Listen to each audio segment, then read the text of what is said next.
All right, I think you guys and gals know the drill by now.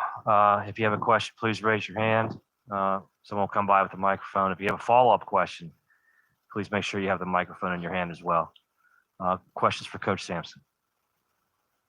Hey, Coach, Tom Withers, Associated Press. You mentioned this last night about Kyler and his toughness and how tournament tested he is. What kind of comfort does that give you as a coach to have a guy out there who has been through this all before?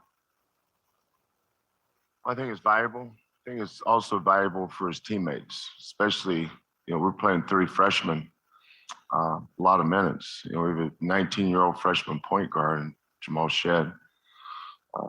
Kyler's probably his best friend, who he spends most of his time with on the team. So I think it's comforting for Jamal. You lean on him. Fabian was on the Final Four team last year, but he tore his ACL in May and didn't come back until February. So he missed the majority of the season, just played, I don't remember how many games he played, but he just played piecemeal minutes. So I think it helps all our players. Tajay Moore, this time last year was at Cal State Bakersfield. But Kyler's quiet. He's not braggadocious or doesn't have a dynamic personality. He's very humble, kind of a quiet leader on the team. So our kids respect him a lot. So I think that's very valuable for our players. Mike Persak, Pittsburgh Post-Gazette. Fabian was talking about guarding Kofi Coburn and how you guys have the same tenets in attacking, opposing posts. What do you see as sort of the value for your players in terms of knowing that, if an opponent has a great post player, it doesn't really matter because we're going to keep doing the same things, like that sort of consistency and knowing what the strategy is going to be heading into every game, no matter what? Well, it's not that simple. If it was, then we wouldn't really need coaches probably. We played Ohio State a couple years ago in the tournament. I don't remember his first name, but his last name was Wesson. You guys remember him? He was a really good player, but if you're posting up on the block, it makes our jobs somewhat easier. It's not easier. It's not easy at all guarding really good players, but we can double you, with our how we do it. But the tough thing about Kofi is he doesn't post up on the block. Everything's high-low, which means he's in the middle of the lane. And that's the most difficult part of the floor to bring help or support a defender. So we're still watching. I didn't watch film last night. 20 years ago, I might have watched last night, but I had about 15 minutes to play with my granddaughter before she went to bed last night. So I elected to play with her. But I got up this morning and watched a bunch of Illinois. When you got one day, you just do the best you can. But Kofi's a load. And the fact that I think what Brad does is really smart where they post him up because it's difficult to bring help in the middle of the lane. And Kofi embraces being the big guy. Not all big guys like being big guys. They want to show you what else they can do. But he is a big man in every sense of the word. And they've done a nice job developing him. Some of the tape I watched this morning wasn't just all dunks and post moves. He's got a little floater to him. If you give it to him early on a short roll, he'll catch it and knows how to make a shot from 10, 12 feet without jump stopping. So he's got some skill. He probably didn't have that when he first got to Illinois. So hats off to their coaching staff for developing that. But they've got a good team. They've got a veteran team, well put together. Plummer kids, sniper. Frazier kids can really shoot and play. Really like the Hawkins kid. So their whole team, everybody, Williams kid, they all fit. You can see why they did well in their conference. Kelvin, I was going to ask kind of along those lines, if there was anybody that you played maybe in the tournament or a conference that's sort of comparable, but I'm not sure there is to Kofi. And also last night, Chattanooga, I think they used 11 fouls on him to get him to the line and stuff. Do you not maybe not have that luxury just because you're the rotation, the numbers of guys you have? Are you able, if you elected to do something like that, does that sort of play against y'all because of your numbers? Well, the first part of your question, there's nobody comparable to Kofi. So we don't play anybody. We played Virginia, they got a 7-foot center. We played Oregon, they got a 7-foot center. We played, who else we play? Who? Yeah, Western Kentucky, Bassey. Yeah, PJ Washington is not Kofi. He's Kofi's son. Kofi's a big man now. You start trying to think how many Kofi's. Kofi's a lot closer to Shaq than he is guys we play against. But I don't know him. I've never spoken to him. I passed him in the hall as close as I've ever been to him. But my hat's off to him for coming back. Kids that have years like he did last year, those guys don't come back. And the fact that he came back and was a first-team All-American, I don't know, was he the player of the year in their league? Assuming he was. He wasn't? Who was? Who? Oh, yeah. We played them, too. He's pretty good. Yeah, we couldn't guard him in a phone booth. How many do you have against us? Like 40 or something? That kid's a good player. But it's a success story when kids like Kofi come back and have great years. And he's, they got a team that can go a long way in the tournament too. I mean, they're a good team, but they got somebody can play through. When your offense is democratic, you're hoping certain guys have good nights, but worst case with Kofi, he's going to go to the free throw line 10, 12 times a game. That's worst case. Best case, he's score a bunch of buckets. Joseph Dikos with Blue Ribbon Sports. So Chattanooga grabbed 16 offensive rebounds last night, and your team is one of the best offensive rebounding teams in the country. Is that something you're looking to exploit tomorrow, or is it just kind of how you guys play the game? Yeah, I would say the latter. It's not something we're going to all of a sudden try to do tomorrow night. Because we have a reputation of being pretty good at it. There's a huge emphasis on blocking us out, and we've seen that, for years and years. Not just this year, but last year's team, year before.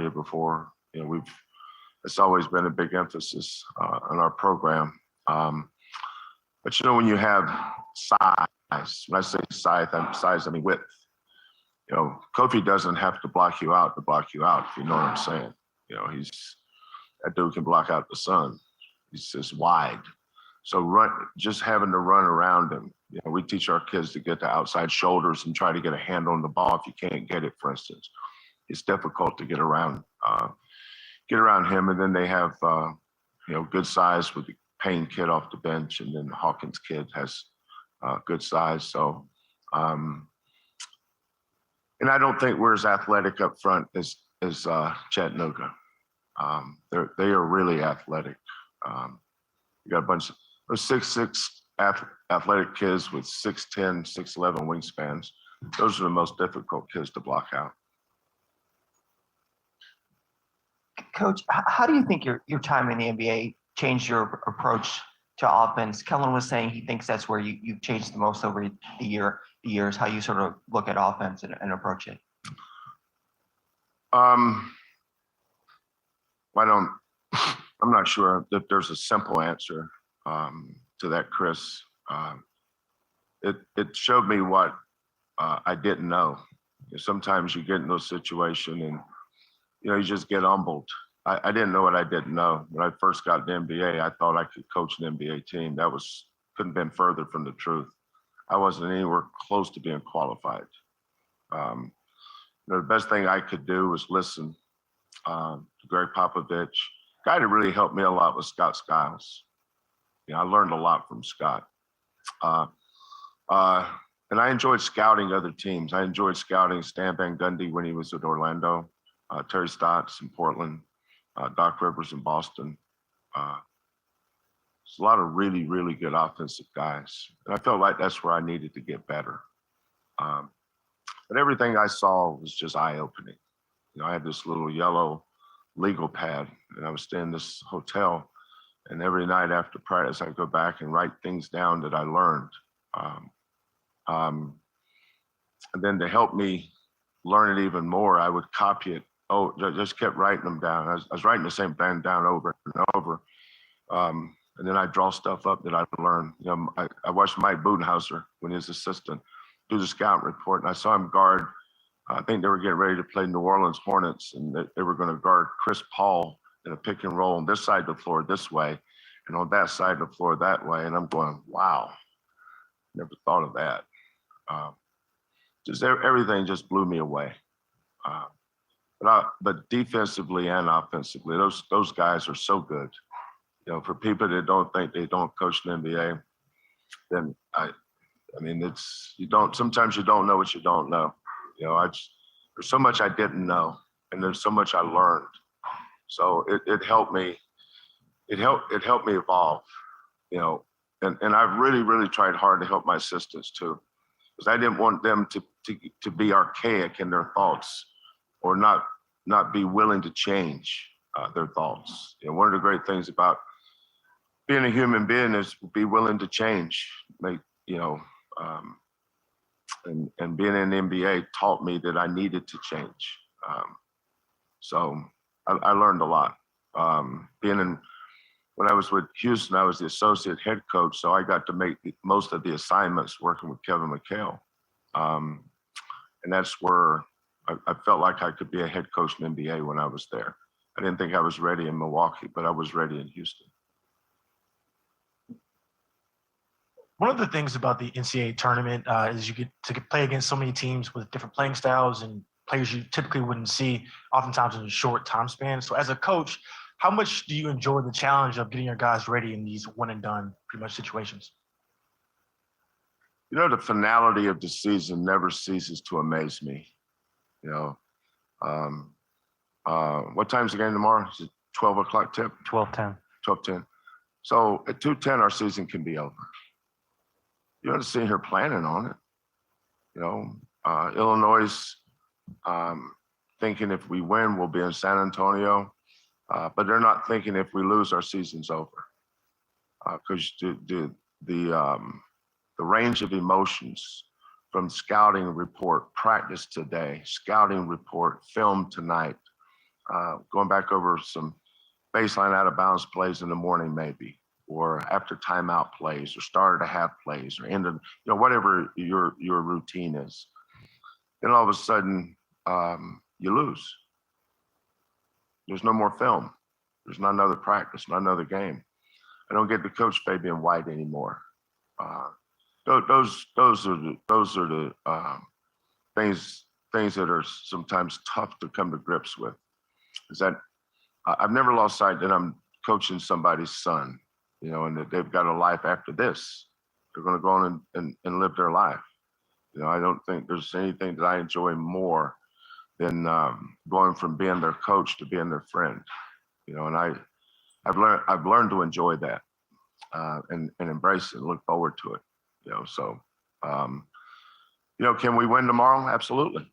Can we lose tomorrow? Absolutely. If we win, we move on. If we lose, we go home. That's the reality of being in this tournament. Scott Drew's a really good friend of mine, and I was watching an interview he was doing after their game against North Carolina. I could see how emotional he was, and I've been there. It's emotional because this is our life. We pour our lives into these young men, and we want what's best for them. And then when the game's over and you lose, that's it.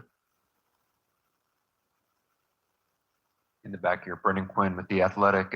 With how hard you guys go in the preseason and everything you do defensively and everything you do offensive rebounding wise early, what from that do you end up now kind of almost getting to take for granted, at this point in the year, where like those things that are instilled there that Yeah. you just know are there and you don't even have to bring it up? Yeah. You know what? I think just habits. If something happens once, it could be a accident. Happens twice, it could be coincidence. But when it happens 3 or more times, it's usually a habit. I think all coaches. I mean, I'm not smart enough to come up with anything new, but as a coach, you want to build good habits. That's what our practices are designed around: is to build habits. When the ball is shot, if you're one of our rebounders, you've got to go. We track that in practice. We practice goes and no goes. We practice tips and no tips. We practice, we chart. We've got this plastic bubble, silly, I know. Fran Francilla just gave me a great idea for a camp t-shirt. I'll put the bubble on the camp t-shirt. I'm gonna do that. Fran gets the first t-shirt too. Probably not. I think I'm beyond the NIL deals now. Maybe for my grandkids, I can get an NIL deal for Kellen and Mason. We just try to build habits. Defensively, being in the right place. It's just practice and repetition and doing things the right way. Just getting kids to get outside their comfort zone. But to do that, you've got to put them in that position to become. What's that old saying? I think we've done this forever, but I've never been smart enough to understand, what some of this stuff means, like being comfortable, being uncomfortable. I've tried to do that for years and years and years. I've never used that term, but that's right. Get kids to get outside their comfort zones.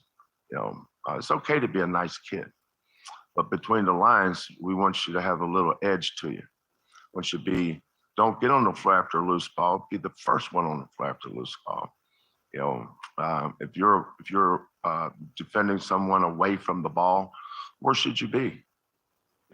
All defenses should be built around helping someone that got beat off the bounce. Or somebody that made a mistake. You the helper, and then you help the helper. But to be good at defense, boy, it takes a lot of work. I think it's the hardest thing to teach in basketball is being good on defense, because kids come in, they didn't come to school to be good at defense. They want to put the biscuit in the basket, and they want to do it a lot. And they don't want you to say anything to them if they miss it. It's just, coach, don't mess with my game. I've had to define some games. And most of the time is telling them the truth about their game. But that's also the part of, coaching, I think, is as you get older and you're on your way out, maybe that you miss the most is just seeing kids get better, see them enjoy the fruits of their work, and see them be successful. Like I really enjoyed watching Tajay Moore. I wish you could have seen him in June. You talk about a fart in a skillet, Lord help. And now you look at him now, he's turned into a pretty good basketball player. And no clue when he got here. I said, best part of your game is you should go try to be one of those Instagram dunkers. It's about right. It's about what you are. Halftime show or something. Now he's become a good basketball player. Hats off to him, because that's not easy to do, is to embrace that and work at it. Because it took a lot of work. It took a lot of failure and being uncomfortable.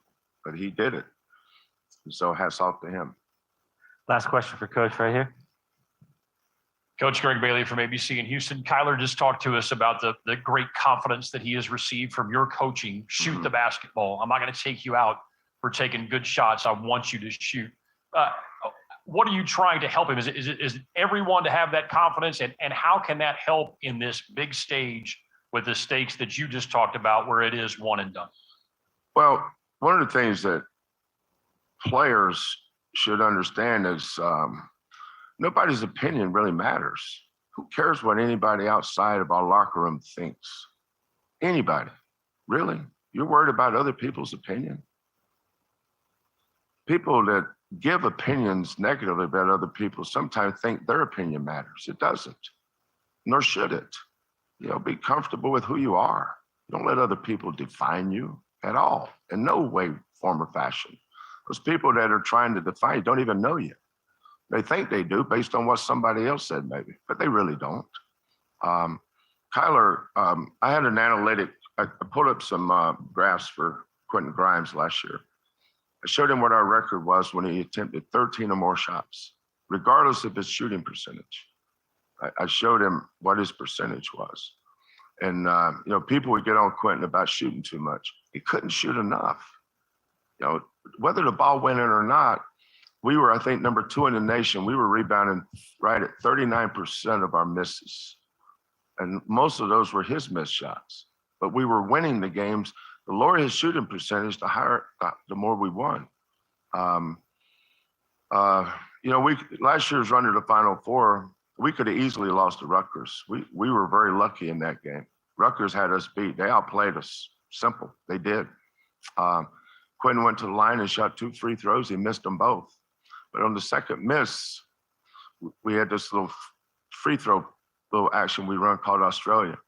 And Fabian got his hand on it, tipped it, wound up going to Giroux. Giroux swung it to Grimes, caught it, and shot it.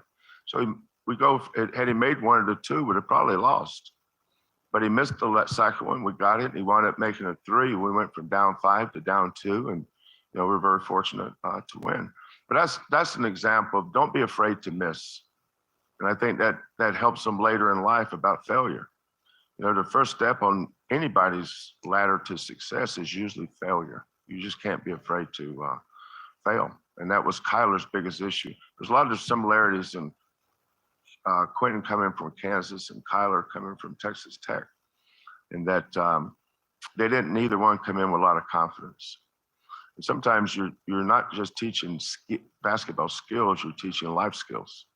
Those kids needed to know it's okay to fail. It's okay to miss a shot. There's days where Quentin was a good practice shooter. Kyler's not necessarily a great practice shooter. So sometimes he struggles with certain things. But I think Quantas White, who did a great job with Quentin, and Quantas has done a great job with Kyler too, with their confidence through repetition and work. No substitute for work. So just really proud of Kyler and the way he's handled this year. Being 30-5 is a great accomplishment, no matter what happens. But every one of our kids have had a piece of that. That's why when I watched them, kids cut those nets down and take a piece of their net and put it in their hat. I told them in the locker room after the Memphis game that, I hope you guys understand the metaphor that net represents. Don't look at the championship game today, but I want you to look at June. How far you guys have come since June. And that's great reflection on them. Really, really proud of this team. It's a good team. Maybe not a great team, but we're a good team. Thank you, Coach. Appreciate it.